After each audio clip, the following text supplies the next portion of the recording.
just going to start up where we picked up last time. Some of y'all were here, some of y'all were not. Welcome. Most importantly, stop me if you've got questions, and you may. I go really, really quickly. I try and explain stuff, but oftentimes I sort of get ahead of myself.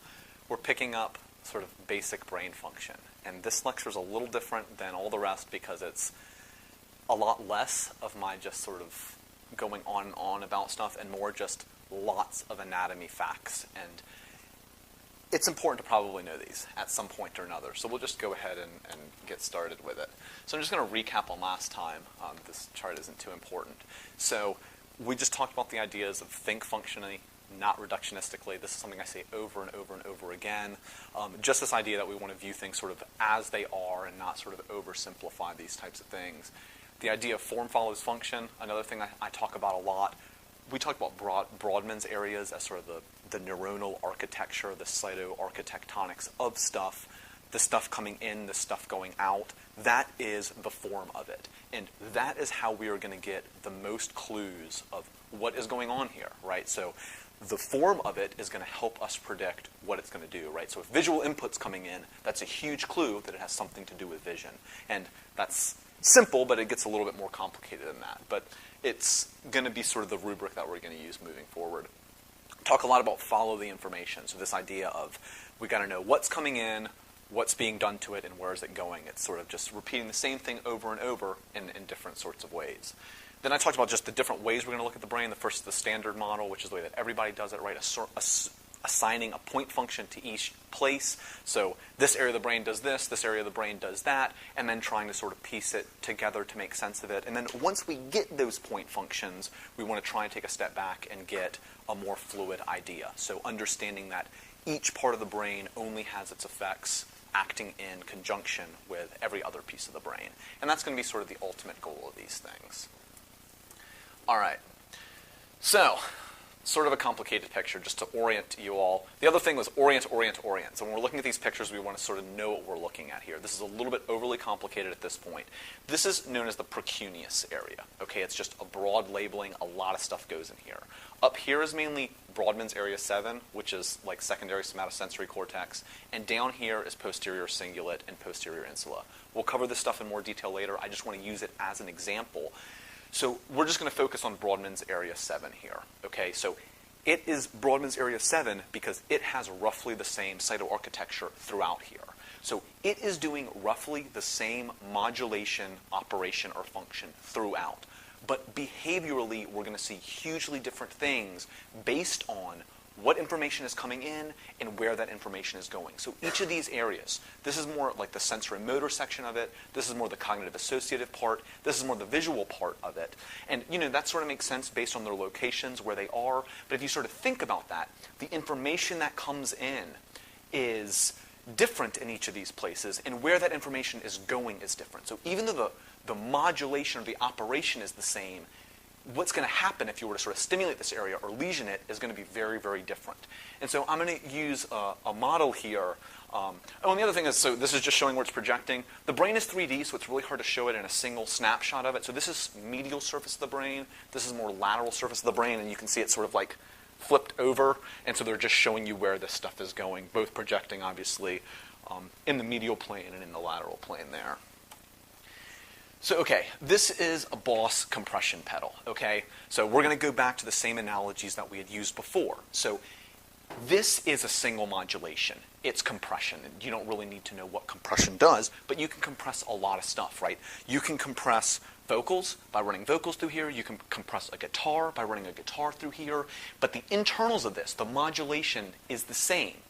And you've got a lot of different stuff going on with this we'll talk about in a little bit. So you can't run video through this, but theoretically you can apply compression to video, you can apply compression to touch. Compression as a concept, as a modulation, can be applied to lots of different modalities. So this would be like the cytoarchitecture is the same, but we can run different stuff through it and get different sorts of outputs. So I'm going to use So we got one main input coming in, what's coming in, the output going out, and then we've got these ways to sort of modulate what's going on within this. And so I'll give you a real-world example to try and apply this to it. So when we're thinking about visual pathways, right, we've got photons going on that are going to sort of strike, hey, what's up, that are going to strike our retina. It's going to get passed down the optic nerve, optic chiasm, optic tract to lateral geniculate nucleus of the thalamus, okay? So that's going to be the input. The visual input is going to be coming in here, all right? Lots of stuff goes on the lateral geniculate nucleus. In fact, like only about 5 to 10% of the inputs of the lateral geniculate nucleus is visual stuff. 30% is cerebral cortex coming down, 30% is brainstem coming up, and 30% is local inhibitory interneurons. So if you don't really understand the concept between drivers and modulators, you can just look at the lateral geniculate nucleus and say, oh, look, it's where brainstem and cortex comes together to get integrated. But no, it is completely a function of visual input. That is the main driver coming in. So, and that actually makes sense when you get down and look at the neurons, the visual stuff, and you'll see this on these slides. The pipe coming in for vision is huge. You stimulate those neurons and you get huge firing patterns. Whereas the other stuff coming in to modulate it is just sort of doing like a little tweedledee playing with this stuff. So you can imagine, the brainstem stuff, the cortex stuff is tweaking these things. It's a compression pedal. The main job is to do compression, but we can tweak the parameters. Do we want to change the gain? Do we want to change the volume? Do we want to do those things? And then the interneurons, you can imagine, is sort of inside of here, tweaking the resistors and that sorts of stuff. And you can see Brodmann's area 7 is not exactly the same all the way across, so you might have different models in different areas. And as evolution goes by, you might get different models of these things, but again, the same sort of concepts. And then the output, obviously, is just as important. If I've got a guitar coming in here, and my output's going to speakers, we're creating sound. If my output's going to a recording device, we're creating data stores. And that's how the brain works. It's not just the modulation that matters. It's what's coming in, what is the source of the information that's most importantly coming in, what is the modulation that's being done, and what are the parameters that are adjusting it, and where is it going that can allow us to understand function. If you were to sit down and see the lines coming in and see it going from a guitar and then going to a speaker, if you understand a guitar, this pedal, and the speaker, you can predict what that model is going to do. And the same sort of thing can happen in the brain. All right, so coming back to this, going to say the same sort of stuff over, but now we can sort of imagine this a little bit differently and how even though it's the same cytoarchitecture here, what's coming in is different and where it's going is different. So behaviorally, we can see very different functions in these different areas of brains, even though the cytoarchitecture is the same. So then we get to the output side of it, which I didn't talk much about. So output is simple in some areas and really complex in other areas. So motor areas, you get it pretty simply. A motor neuron in Brodmann's area 4 goes down to a sort of peripheral nerve. You create sort of changes in the actin, myosin, whatever, Z fibers, and you create a muscle contraction. That's an easy sort of output. Other outputs are way more complicated, right? They're going to lots of places. And this is this idea of starting to swirl around and spit out outputs sort of over time. And that gets a little bit more confusing. So let me just give you the example back to the visual cortex, right? So, and I'm going to talk through a semi-theoretical circuit. It's going to be way simplified, but you'll begin to see how you can play with these ideas. So the door opens up and my mom walks in, okay? That's sort of a new stimulus. My locus ceruleus fires. It's like, pay attention to that. Superior colliculus, we'll get to these things, ultimately, don't worry, is going to go to like retinotopic coordinates to make a saccadic eye jerk there. Those photons bouncing off my mom are going to strike my retina, get to my lateral geniculate nucleus, get modulated by the first step, go back to V1, Brodmann's area 17, primary visual cortex, get processed finer and finer through the visual different layers. Then it's going to get projected sort of everywhere. One area that it's going to go, it's going to be like, oh, this is sort of circular, this is a face. It's going to go to Brodmann's area 37, which is sort of the fusiform face area. It's going to start recognizing the context of that face. It's going to say, hey, this is my mom. Entorhinal cortex is going to start getting involved. It's going to start making those symbol-symbol associations.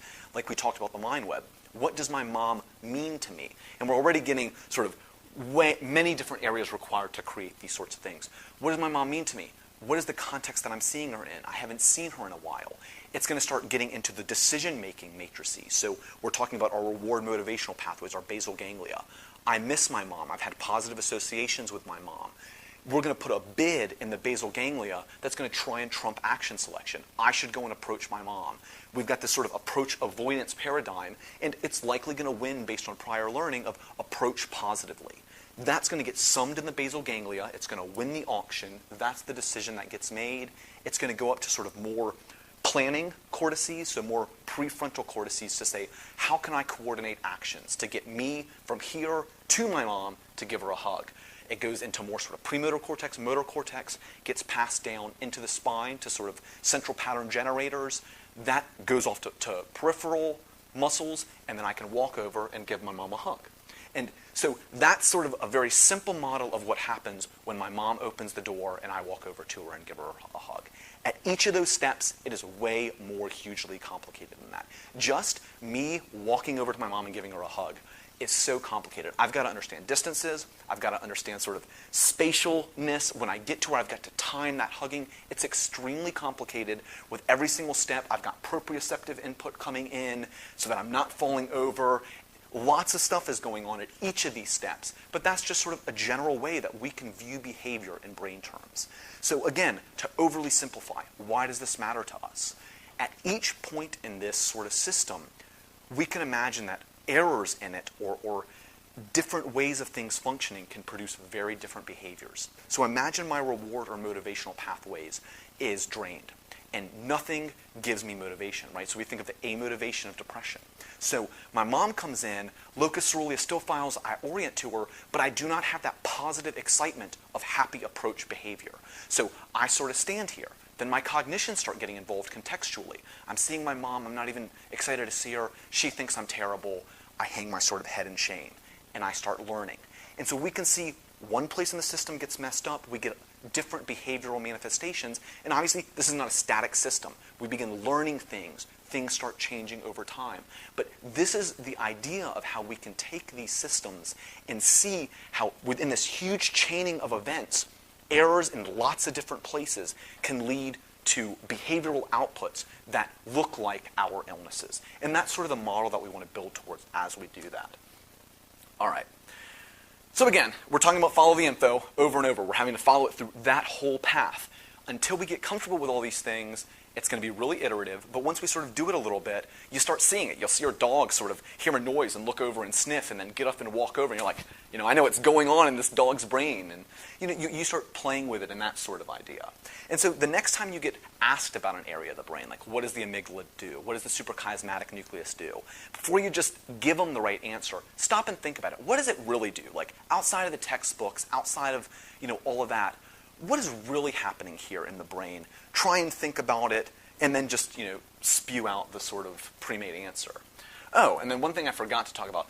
I talked about the standard model last time, which is just this idea that 17 subatomic particles can create like all of the matter in the universe pretty much. And so this idea that from small things, you can create protons, you can create electrons, you can create neutrons, right? And so from protons and neutrons and electrons, you can make every single atom. From every single atom, you can make every single molecule. And from every single molecule, you can combine them and make pretty much the whole universe to some extent. And so if you can imagine this as sort of a modulator where the modulation is to add a proton, it begins to make a lot more sense how you can get this idea of emergence. So if what's coming in is boron and the modulation is to add a proton, you get carbon. If the molecule coming in is, say, fluorine and you add a proton, you get neon. So the properties, it's not like this linear change. The property change from boron to carbon is very unique. It creates very different sort of twangs or flavors to it. And then similarly, if you ship carbon off to somewhere else to get added to some molecule, or you ship neon off to some other place to have some other chemical process, you're beginning to see how, even though it's the same modulation, the functional changes can be very different. And that's how we can get this idea of infinite human behavior from only a few modulations in the brain. I'll show you a quick video that sort of more elegantly shows that. And we've got no sound. Let's see what we can do here. Oh no. I'm not sure if we're going to be able to play it.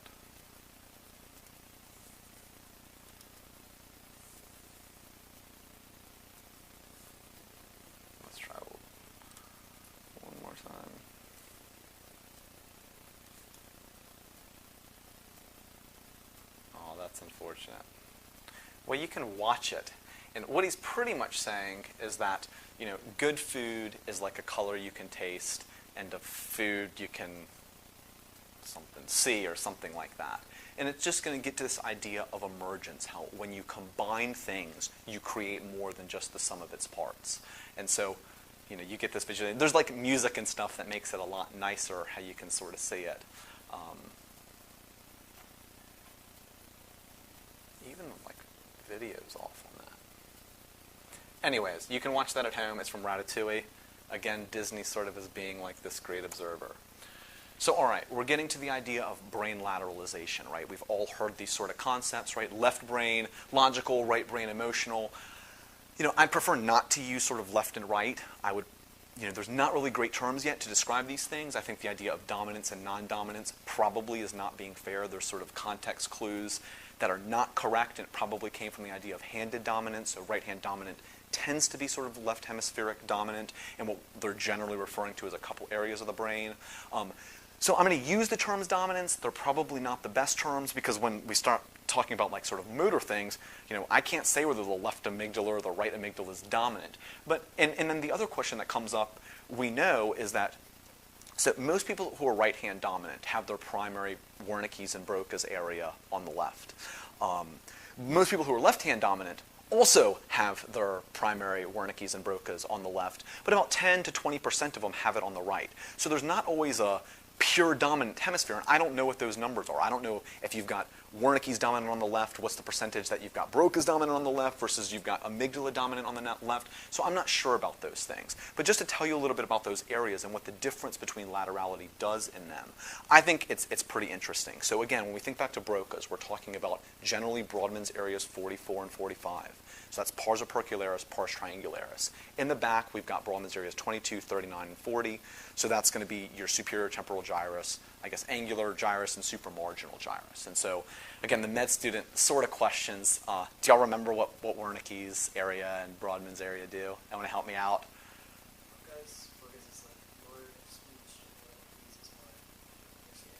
That's perfectly right. So Wernicke's on the dominant side is understanding speech and written language. And Broca's on the dominant side is producing speech. And I encourage you to get on YouTube and like type in Broca's aphasia or Wernicke's aphasia and watch the videos.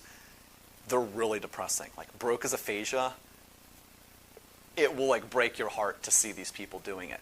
So when I first learned about laterality, you heard a lot of these just blanket statements about left side this, right side that, and I was a little skeptical. But some areas of the brain are actually pretty darn lateralized, and Broca's and Wernicke's is another great example. So here's the cool thing, though. So if you've got Wernicke's dominant on the left, so you cannot understand speech or language. If you've got that lesion on the right, do you know what your problem is? That's right. So you can't understand the emotional context of it, right? So it would be no different if somebody says, gosh, I can't wait to go to Tarek's lectures, they're so awesome, versus, gosh, I can't wait to go to Tarek's lectures, they're so awesome. That has the exact same meaning. And so similarly in Broca's, so if you've got sort of a non-dominant Broca's, do you know what the deficit that is expressed there? It would be the functional equivalent. So you can't produce semantic tones. You can't produce sarcasm. So regardless, you're going to sort of speak flatly. And so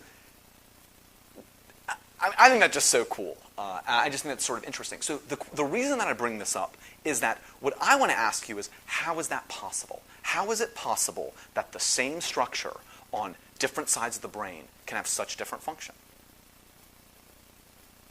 And y'all are jumping in way late. I don't think this is necessarily in any textbook, but just think about what we just talked about. How is that possible? Any guesses? Sort of a tricky question. The input or output is different, right? I've never seen this looked at. Not that I've looked terribly hard, but it has to be true. It would be impossible if the input and the output were the same for them to have different functions. From a system standpoint, that just does not make sense. I assure you, as time goes on, we will see there are different functional inputs and outputs to these areas. And there has to be. There's just no way around it for that to be true.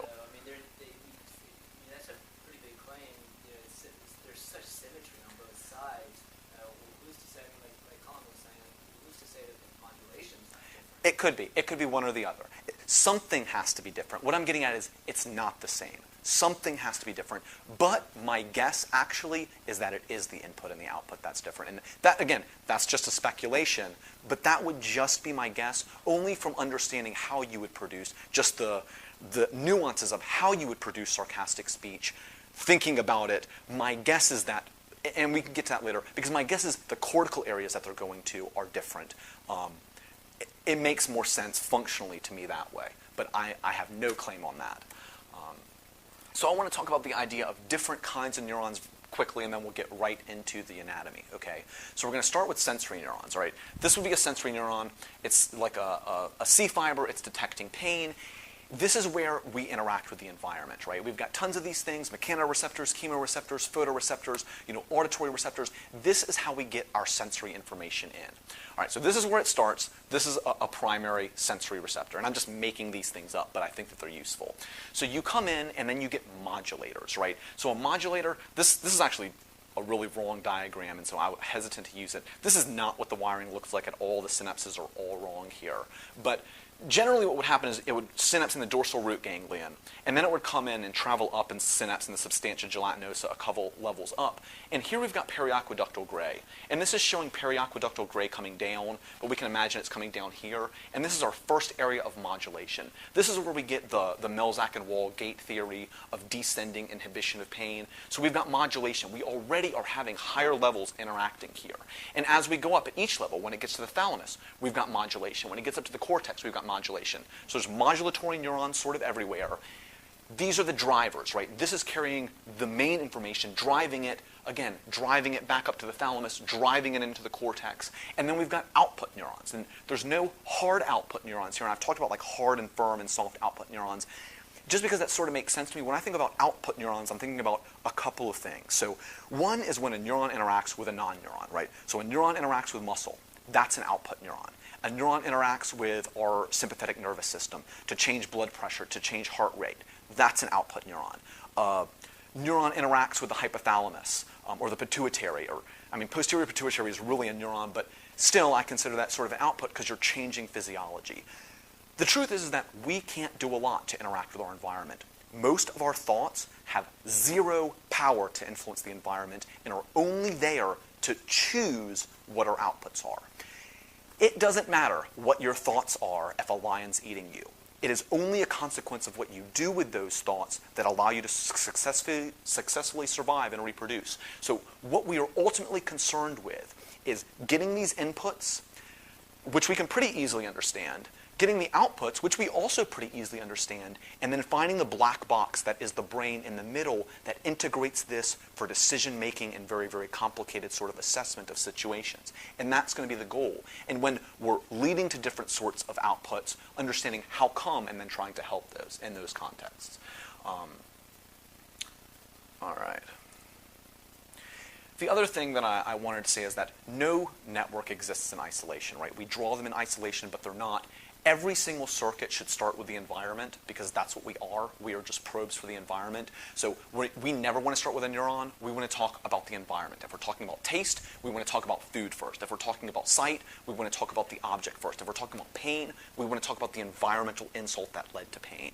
And then again, as soon as it sort of gets up here, it is everywhere. It is that mush going everywhere and swirling in the brain, doing its calculations, and occasionally spitting out outputs, whether that be physiologic change or behavioral change. Oh, and the other thing that I want to say is, so why do we make models? Like, this is a really simple and yet very, very complicated question. Like, why do we make models? To simplify, that's pretty much 90% of the reason. And what is the big purpose of simplifying and understanding? What is the main goal of the model, of a model? To simplify and understand, yeah, that's very true. So that you can somehow come up with things to influence? Yes. He said just so you can come up with things to influence. The point is, it has to work, right? You want to simplify, understand, and it has to work.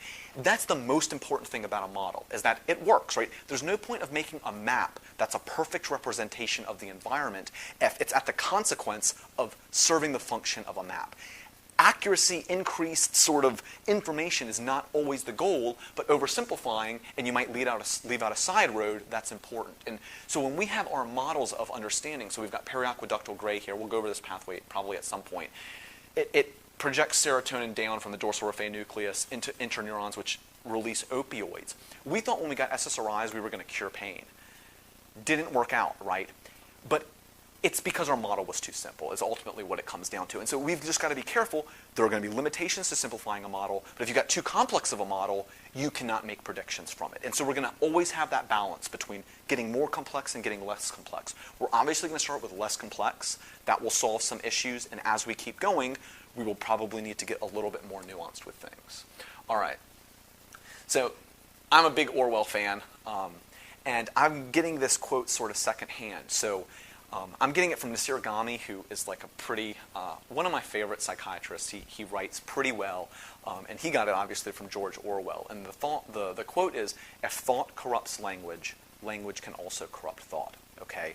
And the reason I'm saying that now is that we're going to be talking about a lot of names. And previously we talked about names and how things were named, and understanding that a lot of this was just anatomically based. So if you were trying to associate one-to-one a function to a name, you're likely on a wild goose chase. Language is corrupting your thought. Language is corrupting your science. And we want to avoid doing that. And so let me give you sort of an analogy of that. If I sort of ask you, or I say, how does executive functioning work? And you were to respond with, say, dorsolateral prefrontal cortex. That's sort of the equivalent of saying, how is Coca-Cola made? And you give me an address of, say, Atlanta, Georgia.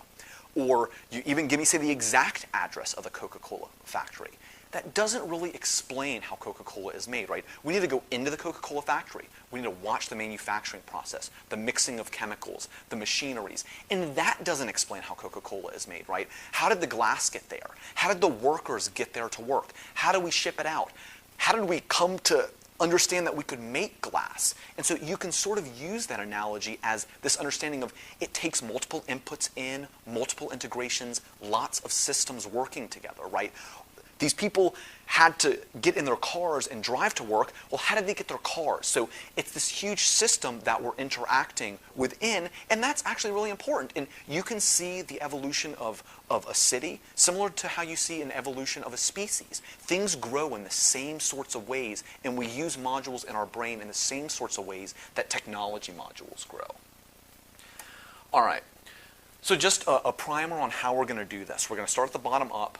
Everybody wants to sort of start in the brain and talk about all the fancy stuff. But I want to start at the bottom because I'm going to reference some of these things later because they're important for outputs. And it's just good to sort of get a sense of this. So as we go, we want to stitch it together. As we learn about the spinal cord, we want to stitch it to the brainstem, stitch the brainstem to higher up, and then connect sort of everything together to get a 3D picture about what's going on. If you want to learn this, you're probably not going to memorize all of it from me just saying it. If you actually want to learn it, you can start here. I'm going to give you about 20 minutes. You can just listen to it 2 or 3 times. Come the second or third time, if you can just say the places before me, you pretty much know it. If you can draw it, you pretty much know it, right? And this gets to the difference between sort of recall memory versus recognition memory. And important concepts, things that sort of are necessary for understanding, you probably want to have recall of, you want mastery of. You want to be able to draw those things and understand them and live them and breathe them. Minutia, you don't need to know. You can look those things up. Recall memory is good enough. And that's sort of, I think med schools are getting better at teaching that. But again, when somebody comes into the ER with NMS, they are not going to read you a list of their symptoms. And then they're not going to ask you, do you want to give me ondansetron, or do you want to stop the antipsychotic? So some things you need to understand conceptually, but you don't necessarily need to know the mg per kg dosing, right? Once you understand what's going on, that minutia is not important. What's important is understanding the bigger picture systems issues. And it's the same thing here. So you don't need to memorize every single neuronal architecture at every single place, but you want a general idea of how the brain works, and when you need specifics, you can look those things up. All right, the other thing is it's going to be an iterative process. First time we talk about the amygdala, you're really going to only get the amygdala. But as I talk about the areas that it goes, and then you start understanding those areas better, you will only be able to understand the amygdala through the context of this system, and then your sort of understanding of that place will get better. All right. So it's going to get real at this point. I'm going to start with this picture. It's sort of a developmental model. We're going to go over development later, but I figured if I organize it this way to start with, it'll help when we go over development. So just starting at the top, we've got the forebrain, which is made of the telencephalon and the diencephalon. We're probably going to end here today, but this is where we're going to get our cerebral cortex, our limbic systems, all that sort of good stuff. Diencephalon is going to be like thalamus, hypothalamus, all that sort of stuff. This is midbrain.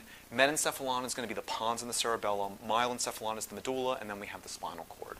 So we'll go ahead and just get started. Is there a clock in this room? 45. Okay, 45. All right.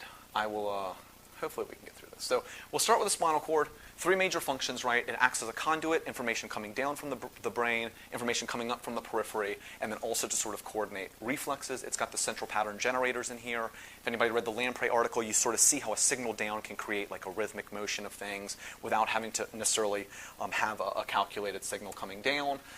Topic organization of the spinal cord, generally the higher up is sort of the arms, and here is the trunk going down into our legs. Again, you see 3, 4, 5 keeps the diaphragm alive, and here is our central pattern generators for respiration there. Here's sort of our sympathetic nervous system. S2 to S4 is sort of our parasympathetic nervous system. All right. So here we go. Here's a cross-section of the spinal cord. The first thing that we want to do is orient ourselves. And so now I've got to talk about a few different ways. When we talk about the brain, we use nomenclature a little bit differently than the rest of the body. So this is the anterior portion of the body. This is the posterior portion of the body. But when we're in neuron stuff, we don't use those words anymore. We use ventral and dorsal, okay? And as we ascend or descend, we don't use superior or inferior. We use rostral or caudal. So again, to remember those things, we want to root them in something that we understand, right? So dolphins have a dorsal fin on their back, and I'm going to talk about dolphins every single lecture. So the back, right, is dorsal. So you can imagine if we were sort of on all fours, this would be dorsal. This would be our dorsal fin would be.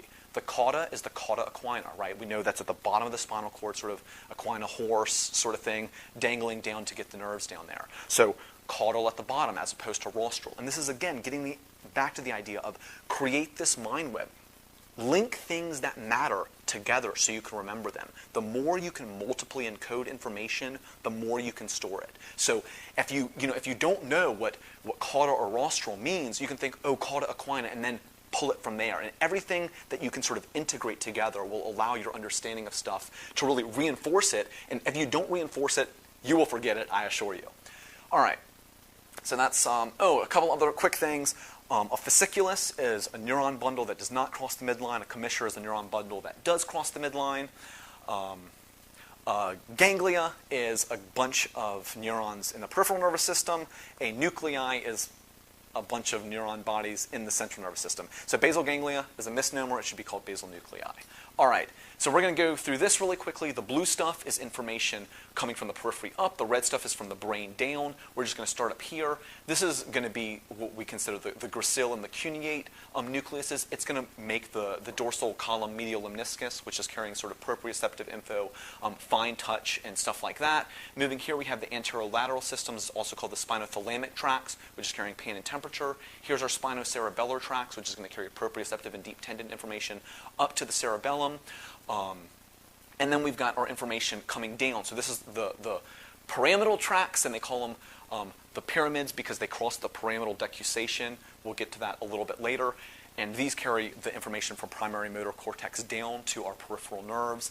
And then we've got our extrapyramidal symptom, or extrapyramidal tracts, right? So when we talk about extrapyramidal symptoms, Parkinson's, in our diseases, these are the type of things that we're talking about, right? So we've got rubrispinal, which is from the red nucleus on down.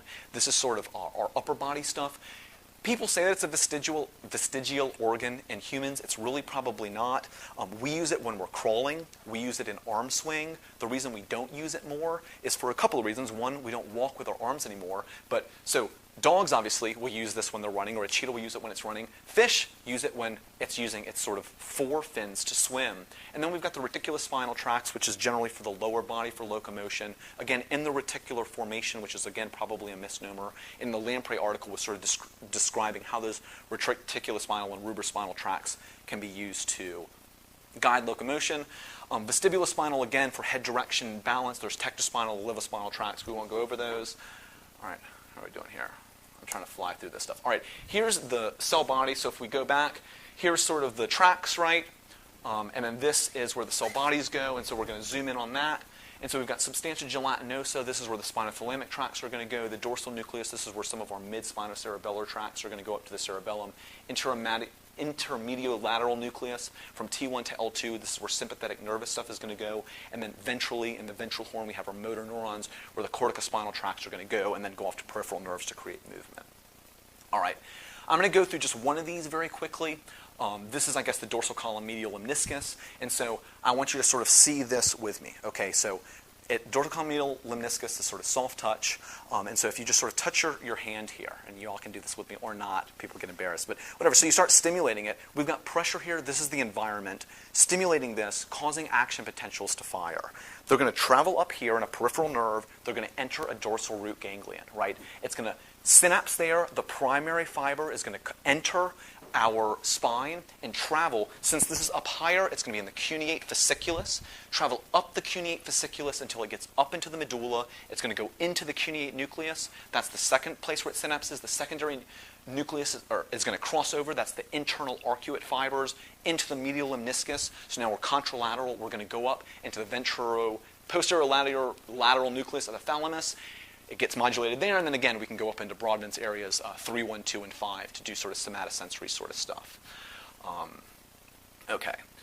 And this is why I would sort of say that it's not random that Brodmann's areas 3, 1, 2 does sensory information, right? It does sensory information because that's where the sensory information is going. It's not this magical sort of thing.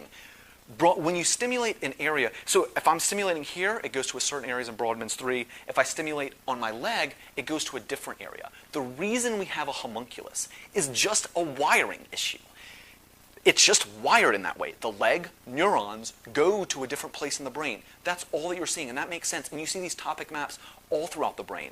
It's not a random chance that when you stimulate a certain neuron in motor cortex, a certain muscle moves. It's just a wiring issue. It's like flipping a light switch. You don't expect a random light to come on. The light that comes on is the light that's wired to it. That's exactly how our brain works. But we have not necessarily binary on-off. We have very complex calculations that happen on multiple nodes when we're talking about, so not endpoints, right? So this is a start point, an input, and the output of motor is sort of an input. But in the middle, it's the exact same thing. It's just not a direct one-to-one correlation. All right. So I'm not going to go over these. Again, this is just spinothalamic tract. You see it coming in, it synapses in the dorsal root ganglion, crosses over, travels up in our anterolateral system, does the same sort of thing, synapses in the VPL, goes up to cortex. And then this is the corticospinal corticobulbar. So this is going down. So again, we're talking about sort of motor type of stuff coming down. Corticobulbar just means it's getting into a cranial nerve. So like facial nerve stuff is going to be corticobulbar. It's the same sort of stuff. But think about how important that is. Corticobulbar to facial nerves. Think about how much information we convey through our facial expressions. I mean, we are such social creatures that is a huge important output for our survival. And then again, coming down, it can do a lot of different stuff. It generally decussates at the pyramids and then goes down to the ventral horn to go to peripheral nerves. So I've given you some basic inputs and some basic outputs, right? Our job is to link them. And the more you sort of get in there and just roll with these ideas and apply these ideas, the more you can begin to actually think functionally this way when you're seeing what a patient is doing. And so like Dr. Apre sort of says, you got to play with these ideas, or you got to play with these ideas. So I'm allowed to make fun of him. Okay, so we're going to get back into this. So all right, we covered the spinal cord.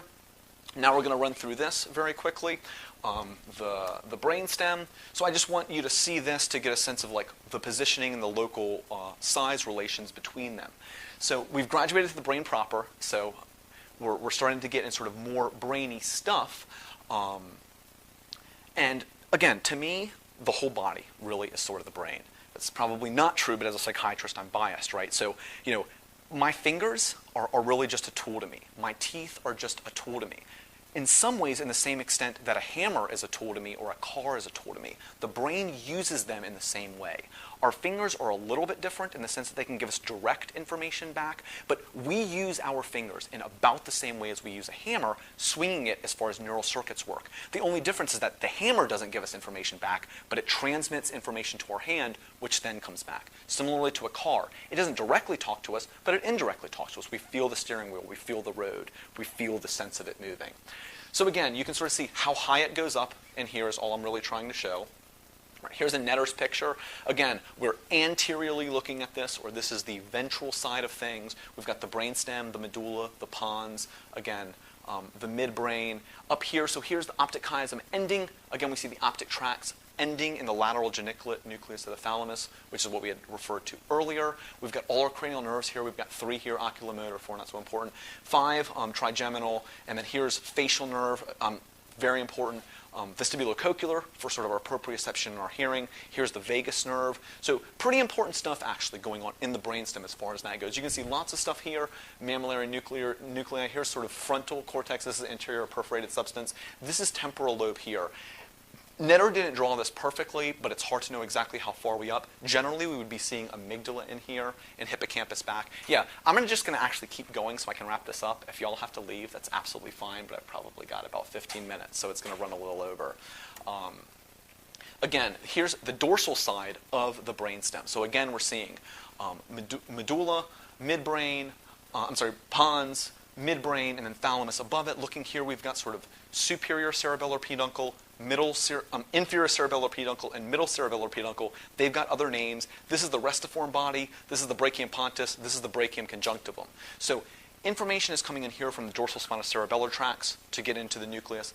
This information is coming in from the cortex, okay? So just pay attention. Look at the relative size of the middle cerebellar peduncle versus the inferior cerebellar peduncle. This is doing proprioception. This is doing cortical functions. So just looking at this, we can know that the function of the cerebellum is not just balance. You don't need to know anything else. Look at the information flow. And then this is going to mainly go superior cerebellar peduncle, main output of the cerebellum, largely through the red nucleus up to the intermediate thalamus, again, up into the cortex, and a lot of prefrontal cortical areas. This is called the corpora quadrigemina, quadruplet bodies. It's called tectum in non-primates. It's the superior and inferior colliculus. In primates, the brachium of those things. This is the pineal gland. This is the habenula. Stria medullaris. This is thalamus. This is the pulvinar of the thalamus, the rear part of it. I can't tell whether that's medial or lateral geniculate nucleus. Again, we got our spinal nerves, the ones that matter, oculomotor, trigeminal, facial, and vagus. You can get the relative sort of heights of those things. Looking at these things, on the left side, we have tracts running through. On the right side, we have nuclei. So again, we've got our corticospinal tracts with stuff going down, our medial lemniscus once it's crossed over. Here you can see the gracial fasciculus and the cuneate fasciculus, again, going into the nuclei. So here are tracts going into the nuclei, gracial and cuneate. Here's a reticular formation. I already mentioned how much I like this area. It does a lot of different calculations. The truth is, reticular formation really is probably just its independent nuclei. It's probably better to understand it that way. It's called reticular because it's net-like. It's not laminated. It sort of has a very chaotic fractaling neuronal pattern, which makes it very cool to me, but which is also really unattracted researchers from doing any research on it. Ambiguous nucleus.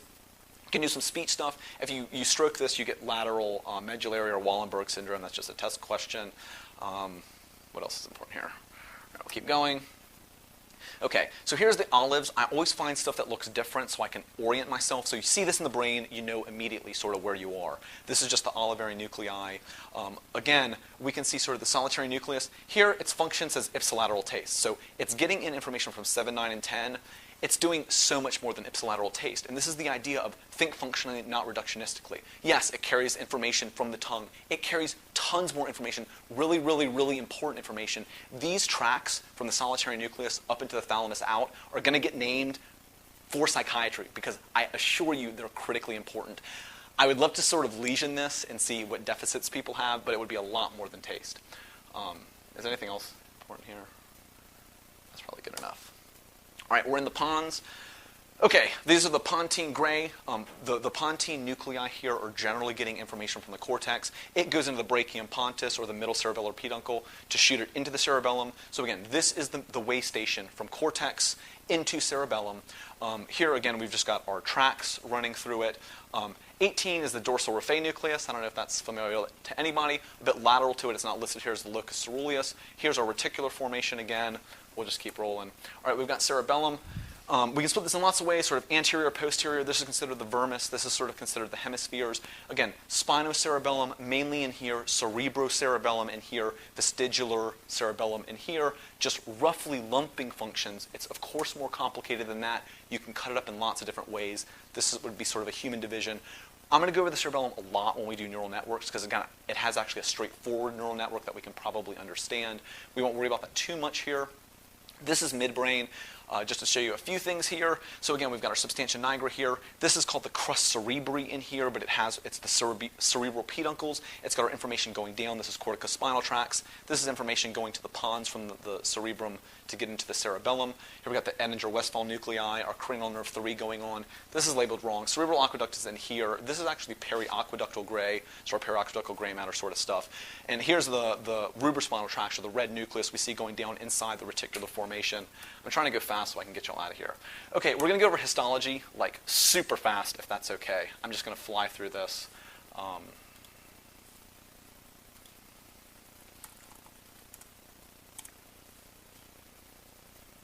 So this is going to be in a macaque monkey, which is actually pretty accurate to us in the brainstem. When we get to more frontal cortex, obviously we have a huger expansion of our frontal cortex as compared to them.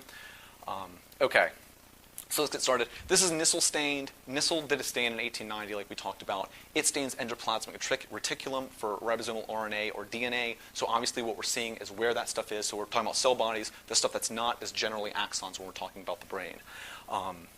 We're in the medulla, so it's mainly doing autonomic function, and it has our brainstem nuclei. I'm just going to start naming some of these places as we go. The gracile nucleus, the cuneate nucleus, nucleus of the solitary tract, like we had talked about. This is really important for integrating our enteric nervous system with our brain. And we think with our guts, right? Trust your gut. My guess is that's what this is sort of doing, is integrating it. Here's the area postrema, which think about as vomiting. Again, very important when we talk about up above and insular sort of stuff. How do we say somebody is sort of revolting? They're sort of vile. They make me want to vomit. We're making sort of judgment decisions based upon this sort of track and what we feel with our gut. Cranial nerve 10 is down here. Here's the dorsospinocerebellar tract, which is ultimately going to become the inferior cerebellar peduncle, right? So we're just sort of carrying all that sort of through the restiform body.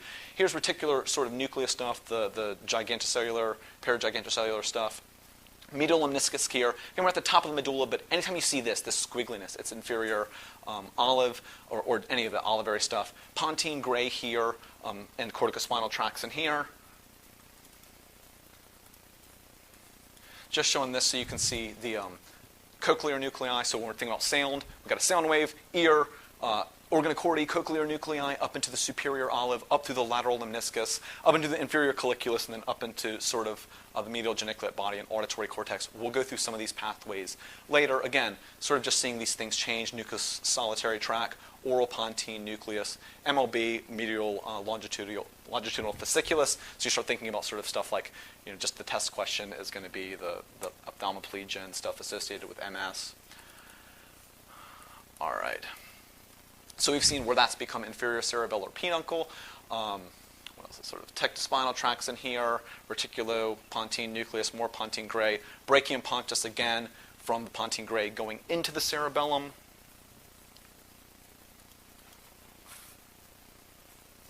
So we're in the cerebellum now, and then this just is another reason why all this stuff gets so confusing when it comes to the naming. We can see the vermis sort of, and then the sort of more lateral stuff of it. So when we think about the output nuclei, there's three of them here. Sort of lateral to medial, the mnemonic is don't eat greasy food. Dentate, embolose, globiform, and fastigii. And lots of advanced mammals, it's embolose and globiform get composed into the interposed nucleus. This is the one that we're going to be interested in when we start talking about our pathways. It's going to be another important pathway from the cerebrocerebellum to the dentate gyrus up to the red nucleus and the thalamus, which is going to be pretty interesting. So back to the pons. Again, we're at the dorsal raphe. So a raphe is just a joining together of things. It's at the midline. You've got a raphe on your scrotum. Well, some of us do. And this is the midline of the midbrain here. Locus ceruleus here, again, we can see the brachium conjunctivum. This is the superior cerebellar peduncle. This is the parabrachial nucleus. This is what Carrie was talking about. It's got 3 subdivisions in it. The colic or fuse nucleus within here is the one that controls our respiratory rate. So amygdala projects down to colic or fuse. Colic or fuse projects down to sort of our respiratory central pattern generators. And through that way, excitement can change our breathing rate and lots of other things. So there's also the medial and lateral. If I had more time, I'd go over this stuff. Here's the lateral lemniscus, which auditory information is carried through, again, the oral pontine reticular nucleus. That's good enough here.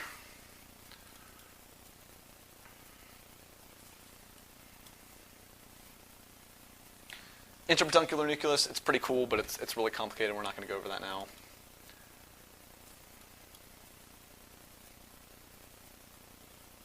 So you can see ventral tegmental area in here. So again, in the midbrain, we're seeing a lot of our neuromodulatory stuff. The dorsal raphe, a little bit lower, would be our locus ceruleus, and here's our ventral tegmental area. You can begin to see the substantia nigra, again, like we saw in those pictures, before the cerebral peduncles, pars compacta and pars reticularis in here. We'll talk more about that when we talk about basal ganglion next time.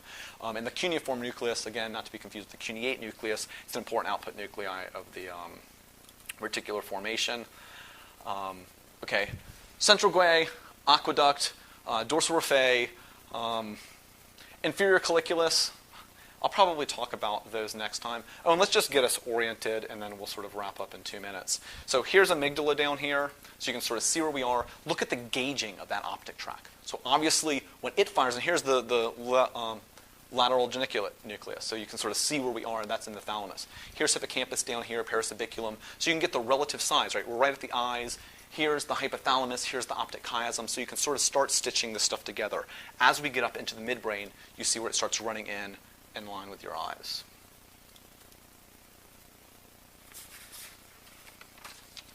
Red nucleus, you can sort of see in here.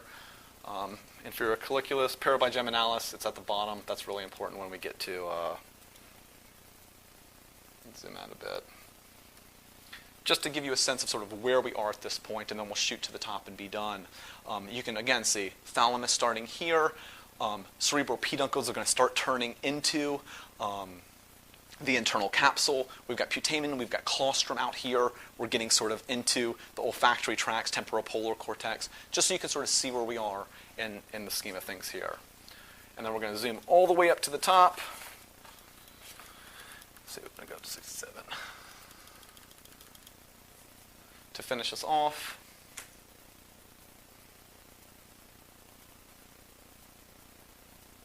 so this is going to be at the very top where we're going to see sort of the pineal gland in the back. That's going to do, like we had talked about, some of our circadian stuff in line with the suprachiasmatic nucleus. We'll go over some of those pathways later. It's going to do melatonin sort of release and stuff like that. I'm not sure if this is going to load or not. And then you've got the habenula next to it. Habenula does some pretty cool stuff in reward processing, definitely part of what I would consider a limbic structure. You can imagine it there, and I'm pointing at it. So oh, here we go. I don't know what just happened there. Yeah. There we go. All right, there we go, pineal gland. So you can see there's melanin in here because it's stained really darkly. And then you can't see the habenula in this one, though. It's not labeled, at least. It's actually there, but you don't really see it there. So the medial habenula, the lateral habenula, the habenular commissure. And then again, we're pretty much at the top of it, and now what you're seeing is thalamic structures. So that gets us to where we need to be next week. I apologize for going over a tiny bit this time. I will leave you all with a Mandelbrot set. We'll talk about that next time, too. So again, I appreciate your time. Do you all have any questions? Sorry for the rush.